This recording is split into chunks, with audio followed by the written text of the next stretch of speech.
Hey, what's going on guys? Welcome or welcome back, and in this episode we're going to be building off of our spawner system and our door system, where we're going to be making it so that once you unlock new areas, we can now spawn new enemies in those areas. So let's just get straight to it.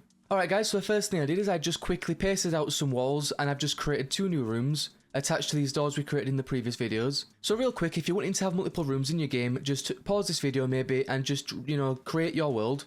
So create your rooms or things like that, or you could just copy this template I've got for now. So the first thing we should do is let's improve the actual spawner system. So I'm going to delete all but one of these spawners for now. And what we're going to do is we're going to be adding 2 variables. We're going to add one called active, and we're going to set this to a boolean. And then because this is the first room in the game, we could set this to active. However, what you would do is, so then for the other rooms you will set that to not active. And then we just need to add a second variable, and we can just call this room, something like that. We can keep this a number, and then we just want this to represent the actual number of the room. So we're going to attach a number to each different room in the game. So once again, this is the first room, so we can just put 1. And that's it for the variables for the spawner. Once you've done that, we can now paste our spawners back out. So just pause the video, and you can just paste your spawners wherever you want them to be. So I'm just going to do something like this again.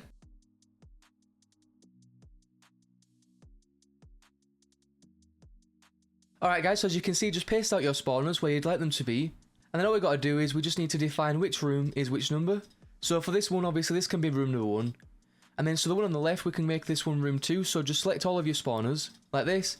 And we can just call this room 2. And then same for the third one, and we'll just call this room 3. Alright, great, and then just repeat that for how many rooms you've got, and just keep increasing the number.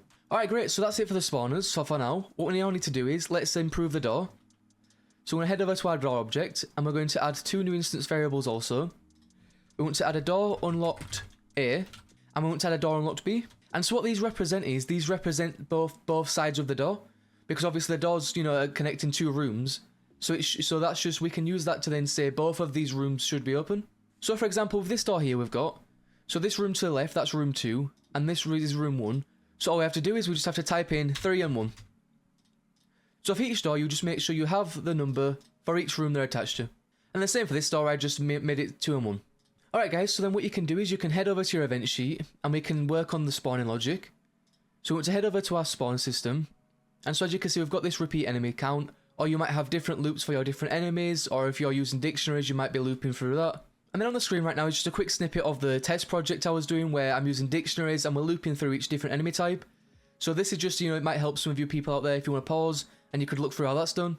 And so anyways, back here, all we need to do is, so where we have our pick a random spawner instance, we want to right click, add another condition, and then we're going to select the spawner again, and we just want to compare the boolean. So we want to say, is boolean set? And we want to say, is active. So now we'll only be spawning enemies when it's actually active.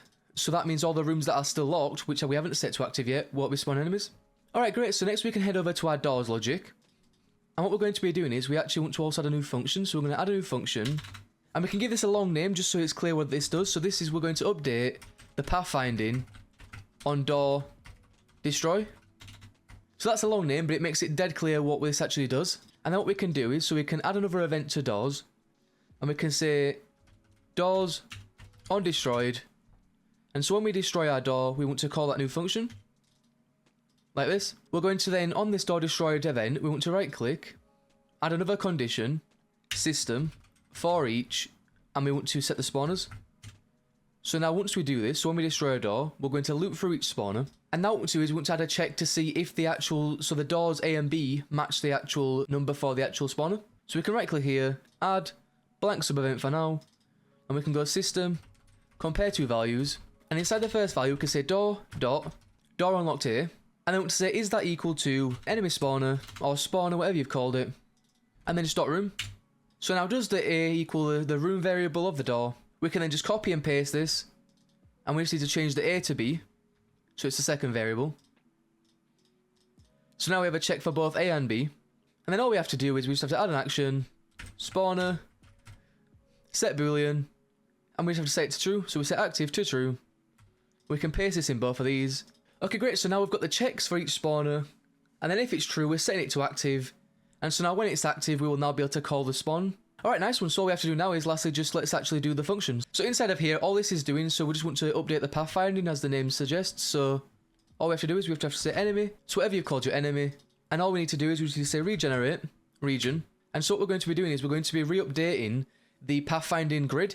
So basically, when you trigger the pathfinding, it creates the grid, right, which we mentioned in the previous video. But then what we need to do is, so we need to regenerate that grid every time we destroy a door to make sure it accounts for the new obstacles being gone. Otherwise, it would still register that the door is there. And then what we're doing here is, so the reason why we're doing it as just like a region, and what we're going to do is we're going to set this to just be a small region around the player, because the thing is that so the player is going to be next to the door, right? And so all we have to do is just regenerate and redraw a small region around that door area, other than just regenerating the whole map, which would cause a lag spike. And all we need to do here is we can just say player collision.x, we'll put player collision.y, and then once again we'll do player collision.x and y. And then all we need to do here now is we just need to add some values. So we need to say minus 250 on these two, so we say minus 250. And on these two bottom two, we just want to say plus 250. So all we're doing is we're getting the position of the player per collision, and we're basically creating a box around them. So we're saying minus 250 to plus 250 basically, which should be large enough to actually, you know, select around the door.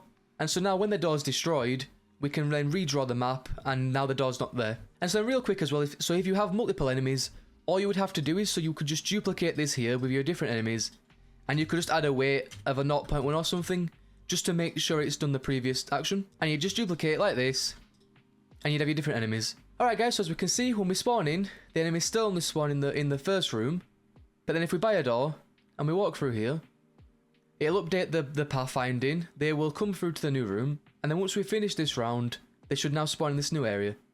So as we can see, the enemies now spawn in this new area, we've still got all the pickups working as well, which is cool, and then the enemies keep coming. Alright, great, so that's it for this one guys, hopefully it's helped and you've enjoyed, and I'll see you in the next one. Take care.